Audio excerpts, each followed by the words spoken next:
Thanks y'all so much for having me. It's good to be back. And also before I start, I want to say thank you, Christine, for inviting me, and I'm so excited to hear your poems tonight. Woo. Love you. Love you. So I will open with a certified classic Zora Satchell banger, Omelet. Yeah. It opens with a quote. Learn how to cook a fucking omelet. I mean, what's a nicer thing you can do for somebody than make them breakfast? I think it's good for the world. It's a good thing all around. The way you make an omelet reveals your character. Anthony Bourdain. When I'm sad and have barely any money, I'll make an omelet. I'll chop up whatever I have, which is usually a fuck ton of garlic, some onions, some green peppers, roughly chopped, mix it in all together with the eggs before throwing it on the stove. When I'm alone, I usually cook to a background of Anthony Bourdain. As his voice floats in from the living room into the kitchen, I pretend he's cooking beside me. I've lived off of omelets for an entire summer. When the time came to hang out with friends, I'd invite them over and cook one for them too. One of the last times I saw Xavier, I made him an omelet from a duck egg and danced with him to make me feel like dancing. I could feel his distance, but I didn't clock it as strange because he was known for his moods. With Corey, they'd bring the Carlo Rossi jar of red wine, and we'd drink a jar full as I basically cooked half a dozen eggs. And we'd bitch about work and lose hours to the chilling adventures of Sabrina. With Corinne, I fed her omelets because she just stopped being vegan, and it started a whole omelet kick before she took a summer fadeaway and we didn't speak for a year.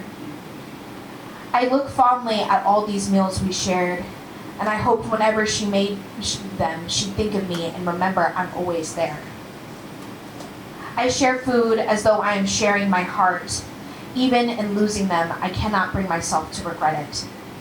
Now, the table outside of my memory is empty.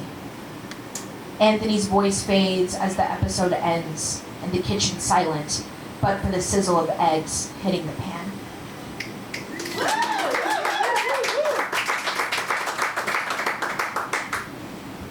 Adjust the mic a little bit. Alright. So this one is called What I Mean When I Say I'm As Domestic as Breakfast. Woo! After Evo Ewing's What I Mean When I Say I'm Sharpening My Oyster Knife. I mean that I'm a clementine.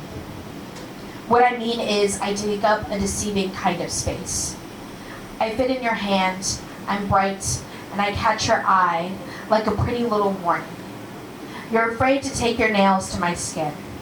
Your fantasy is to leave me unblemished. Yet, hesitantly, you peel me away. The citrus aroma lingers on your fingers, and you're not as careful as you should be. My juice is sweet, but it makes the paper cuts on your fingers sting. Steaming in your favorite mug, I am coffee. Black, deep, swirling, bitter, mean. Rage to your taste buds, burning your throat. I know what it's like to be consumed unaltered. No sugar or half and half cream. What I mean is you're addicted to the way I keep you going. I know what it's like to have your codependence, your resentful need. I mean that I'm a plate of waffles on a Sunday after church. What I mean is I'm your reward for sitting patiently and hearing God's word. Perfectly golden brown, warm butter, and crystals of brown sugar syrup flooding the compartments. What I mean is maple is sticky and sweet and makes you crave salvation only from me. And isn't that a delicious kind of blasphemy? What I mean is you dreamt of me. Soft cake type of dough. I'm homemade. No Lego, my ego. No toaster pop. I took my time being formed. You won't regret me.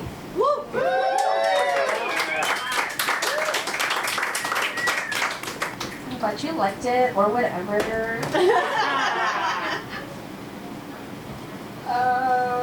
Alright, so I'm going to keep it going with food theme, and the next poem is dedicated to all my friends, both in the audience and not. I hope you like it. It is called Recipes.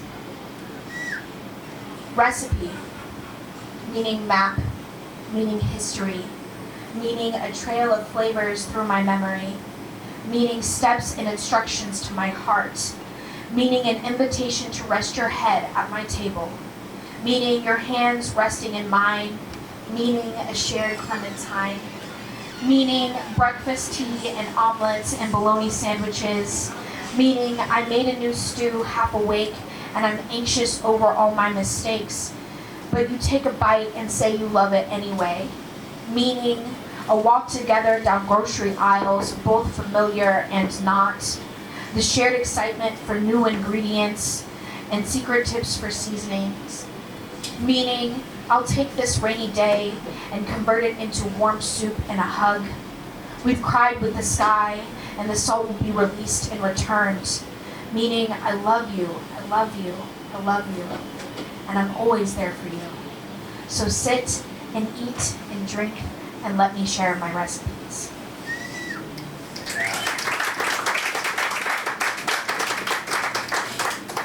I'm like going through all of my poems and I'm like, wow, I got really sappy. Like most of this is like love poems. That's normally, I was about to say that's normally what I do, but that's a lie. Anyway, this one is called Slow Dance. I asked them to dance with me in our kitchen, with the reach of my arm around their waist like a question. Me making dinner and they were doing the dishes. We were singing along to their playlist, but then we paused. I slow danced with them in the kitchen to some Mumford & Sons song, or some Lumineer song, or some indie band that's super soft and all Colorado, like them. We slow danced in the kitchen, our roommates asleep in their rooms. Our heads rested on each other's shoulders, and the song faded with not a word between us.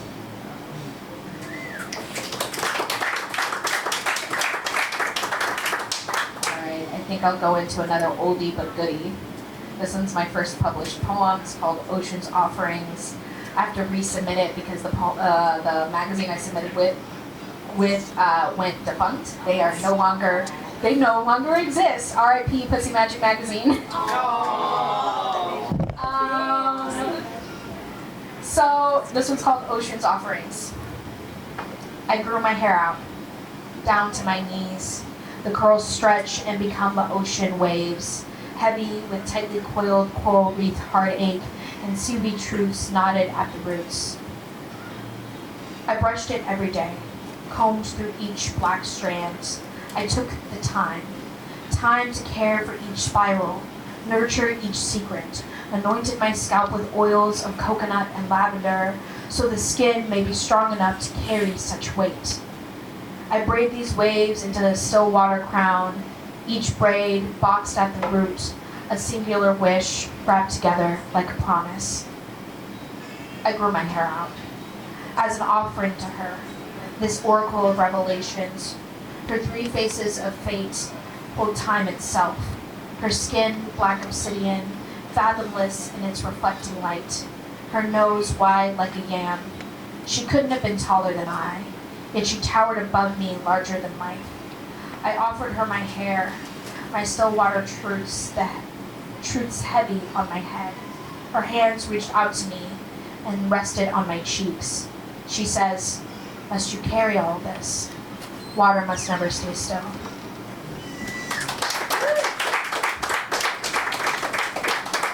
Alright, I'm gonna mix it up with another poem that I quite like, but I don't get a chance to read that much. Trigger warning for suicide ideations and suicide attempts.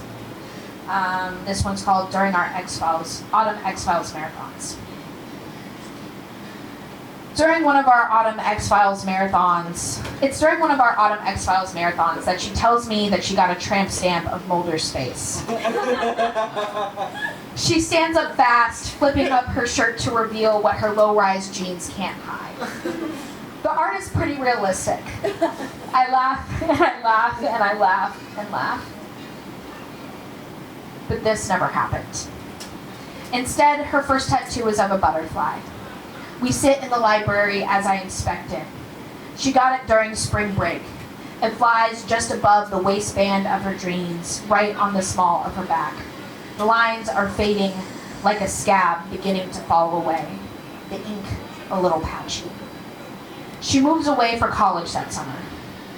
I see her a year later, me in a tank top and jeans, her still wearing her long sleeves in July heat, passing a blunt back and forth behind the little hill at the park I'd come to visit after she moved back home. We would talk a lot about our dreams, how they always seemed to be so far out of our reach. But she'd scoff and say, "You're not like me." Butterfly earrings swinging. She says this like her tattoo. The paint is faded and chipped. I remember her endless phone calls that Halloween and not picking up because of class and homework. But the next morning, the Colorado Springs Police Department calls me. She says her body was found by the hill, next to a tree right off the main road. I know this place well. They tell me she was found with her wrist slit, fire ants crawling out of her wounds, the butterfly tattoo exposed. But this never happened. Instead, the hospital calls that night just as I'm trying to return all of her missed phone calls, telling me she had cut herself but called the cops just in time to be saved. When they tell me I can speak to her for 10 minutes, she apologizes but jokes that the hill is hers. She's blood on it, after all.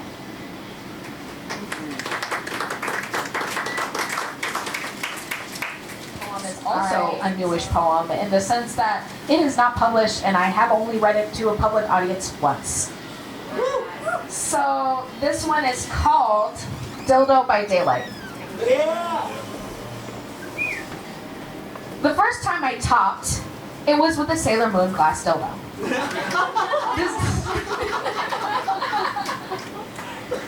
Designed after Usagi's heart transformation wand, and it made me brave. So true, bestie.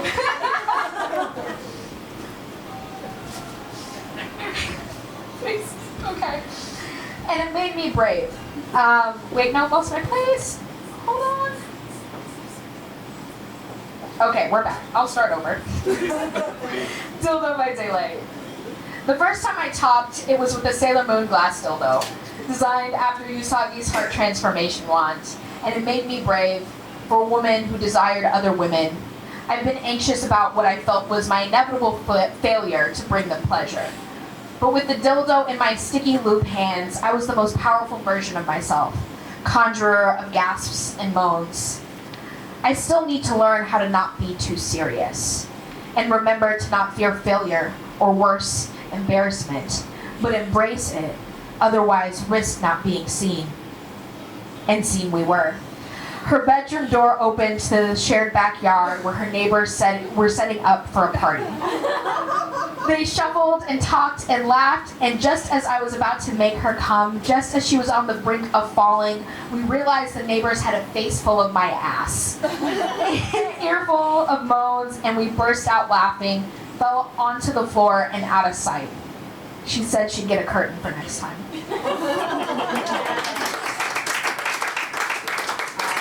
I think I got like,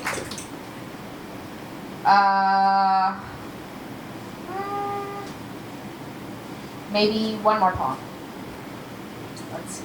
All right, this one is untitled. It's another love poem. My dear, I count the days until you arrive. I'll tell you a secret that I've kept. You've made me curious to feel the sunny embrace of your affection. And are you just as curious about me? I want to hold you close. I've dreamt of laying at your side, curling my body around yours, my hand resting just below your heart, a kiss on your neck before I rest my cheek on your shoulder. I wish to love you tenderly for all the time we've walked apart. I want to make you every meal when you come to stay with me. I imagine your face after you've eaten a plate of breakfast tacos. I've made, how your eyes take on a soft light, your lips lift into a shy smile. Press your shoulder against mine and tell me how good my love tastes. Take my hand and promise that you'll rest your head in my lap when it gets too heavy for your neck to carry. And I promise I'll run my fingers along your scalp until you fall asleep.